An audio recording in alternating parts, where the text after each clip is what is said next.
Thank you. Good afternoon, League members, friends, guests, and all who believe in the right to vote and free and fair democracy. In other words, for all who believe in freedom. I have to be real today. Our freedom has been eroded. The Supreme Court overturned our right to abortion and signaled a wider threat to all of our other civil liberties. I know right now all of us are feeling the pain, the anger, and the fear that this decision handed us today. We must use our anger as fuel for action. The League has supported freedom of choice since 1982 and denounced reproductive coercion in any form. Speaking as a healthcare provider who has dedicated her career to women's health and reproductive health, it makes me furious, and it frightens me that a woman's right to choose to have a safe and legal abortion has been stripped away. I started medical school in 1973. One of the first patients I helped care for was a young woman who had undergone an illegal and unsafe abortion. She had 4 children at home, and she died from her complications. I can still see her in my mind in her bed in the ICU. I have spent my entire medical career caring for women and their families who are making difficult decisions about their lives. First, as a gynecologic oncologist, female cancer doctor for 32 years, and then as Associate Medical Director at Planned Parenthood of North Central States. I am angry that pregnant women and those who can't become pregnant have been reduced to the status of political footballs. These women are individuals with individual stories, making what is always a very serious decision to them. I know. I have sat in the room with them. I have heard their stories. I have held their hands, and I have shared their tears and the relief at being treated in a non-judgmental manner. Women-powered democracy is also about being there for these women, and we will join our allies in the fight for reproductive freedom. Moments like this fuel our fight. So tonight, after plenary, we will join our Colorado State League at the Colorado State Capitol building to make our voices heard.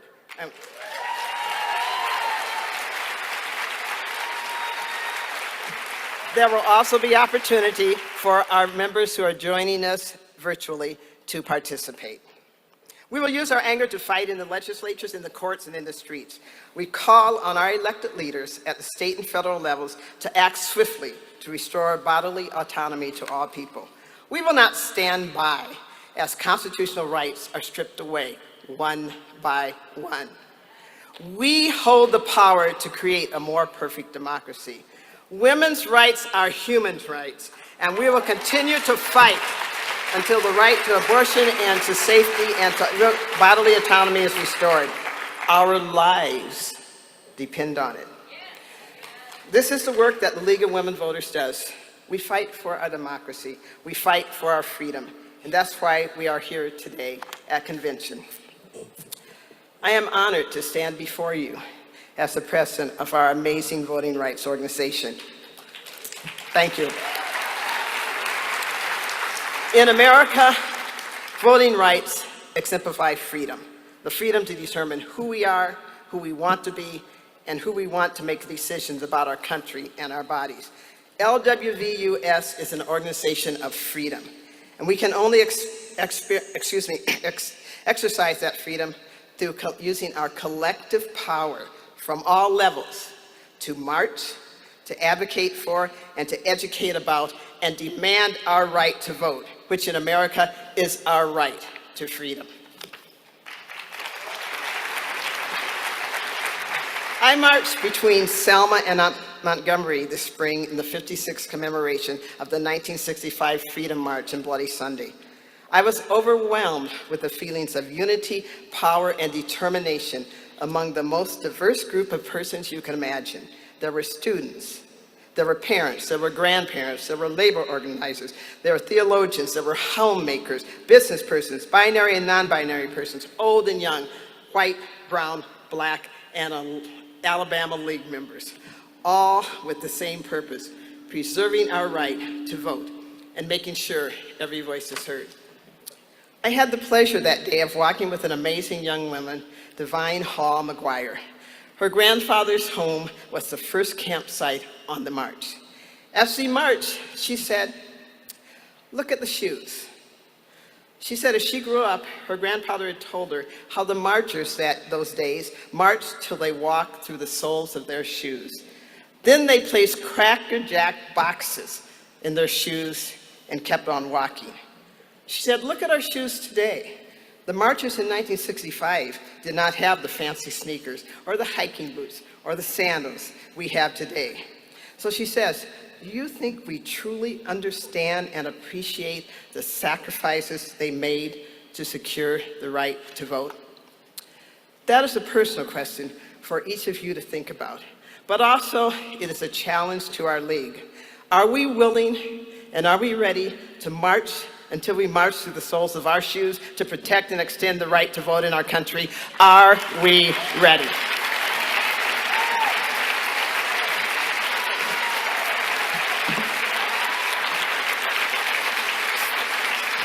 Speaking with one voice, we shout out to those who are working to restrict voting rights, specifically to the rights of our Black, brown, and disenfranchised citizens. Not on our watch. If you come for one of us, you come for all of us. We will not go back. We will march through the soles of our shoes together. So today we gather in the spirit of togetherness. Whether you are here in person or joining us online, we are one league working together to empower voters and defend democracy. But unity is not about looking alike and approaching issues in the same manner. Our leagues fight for voting rights in different approaches, different languages, different cultures, and communities across the country. But the message is the same. All voices deserve to be heard. So let us show each other grace as we are all starting to get back together and gather in groups where we can reach out and touch. Let us assume good intentions and appreciate our differences.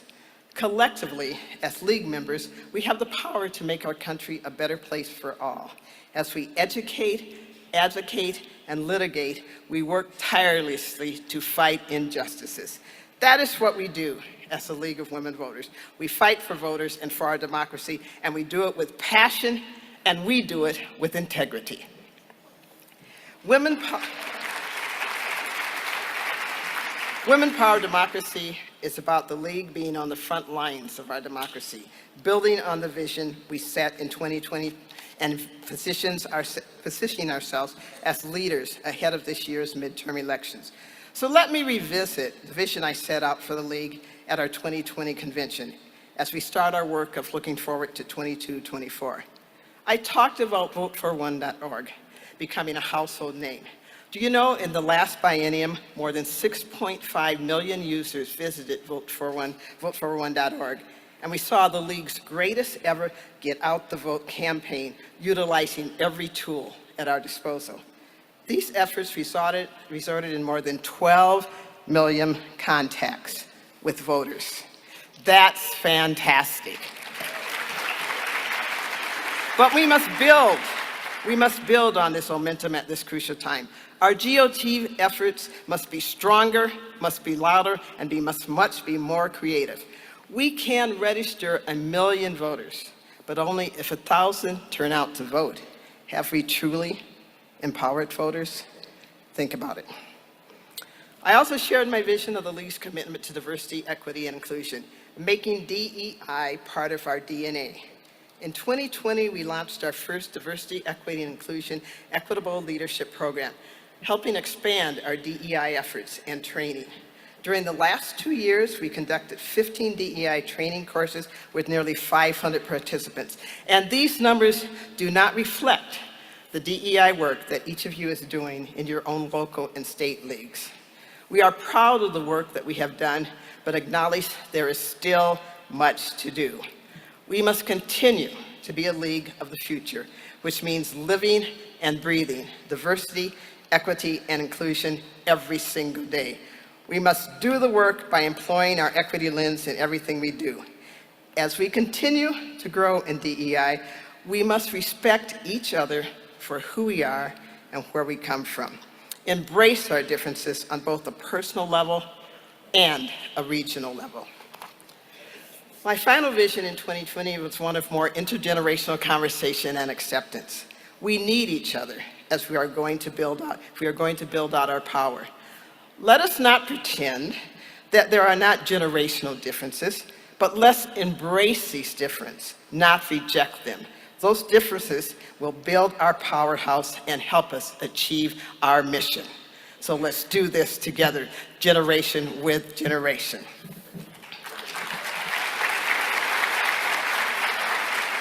So now, as an organization that just celebrated its 102nd birthday, we are all too familiar with the attacks on voting rights taking place in our states. Over the past 5 years, we have seen attempts to push voting rights backwards since we have not seen since the days of Jim Crow. And we all know these restrictions are even more damaging in marginalized communities, severely impacting the elderly, voters with disabilities, and Black and brown voters. We are seeing unfair maps that purposely silence the voices of Black and brown communities because of partisan and racial gerrymandering. Our democracy is not based on age, race, gender, or zip code. It is for everyone, and that is why we must not only fight back, but we must lead the charge. Part of this voter suppression and subversion is the direct and vicious attack on poll workers and election officials. The gut-wrenching testimony of Shay Moss and her mother, Ruby Freeman, at the hearings on Wednesday was unbelievable. When Miss Ruby said, "Do you know how it feels to have the president target you?" The pain was palpable. We cannot sit back and allow innocent people to be targeted, harassed, and their lives destroyed because they were simply engaging in their civic duty. Enough is enough. We must take this fight on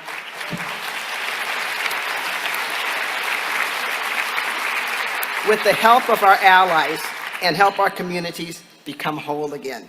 My friends, this is not a partisan issue. This is an American issue, and this fight is not for the faint of heart. So take a deep breath, because we are ready to fight.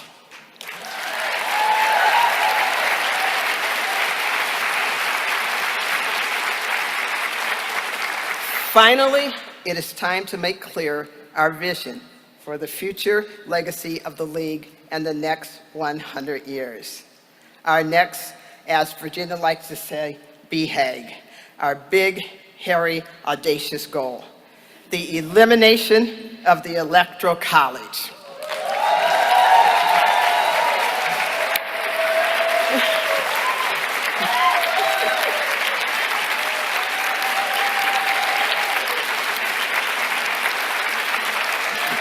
Since 1970, the League has held the position that the Electoral College must be abolished, not merely reformed, and that the direct popular vote method for electing the president and vice president is essential to representative government. In those 50 years, we have seen the Electoral College be used as a vehicle to weaken democracy more than once. The origin of the Electoral College is directly tied to racism and slavery. Disempowerment of Black voters is core to what the Electoral College is and has always been about. Over the next several decades, the League will lead the way to eliminating the Electoral College through an amendment to the U.S. Constitution.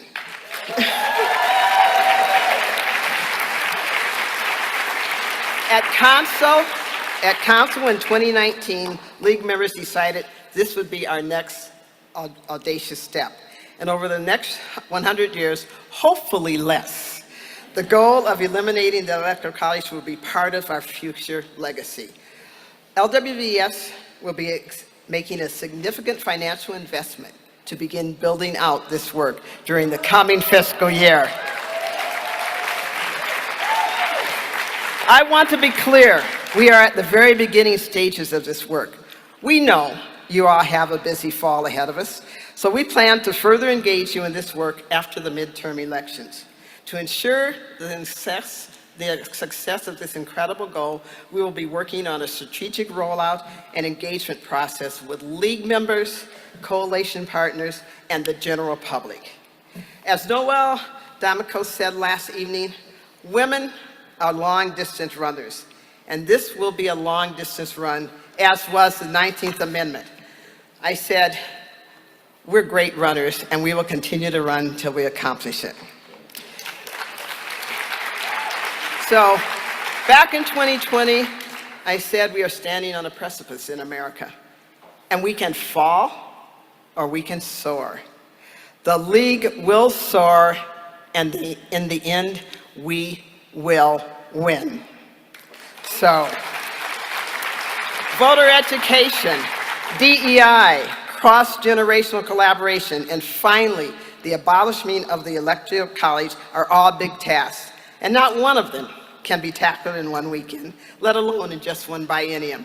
We are here not because we have all the answers, but we are here because we want to be part of the solution to make our democracy stronger and create a more perfect union.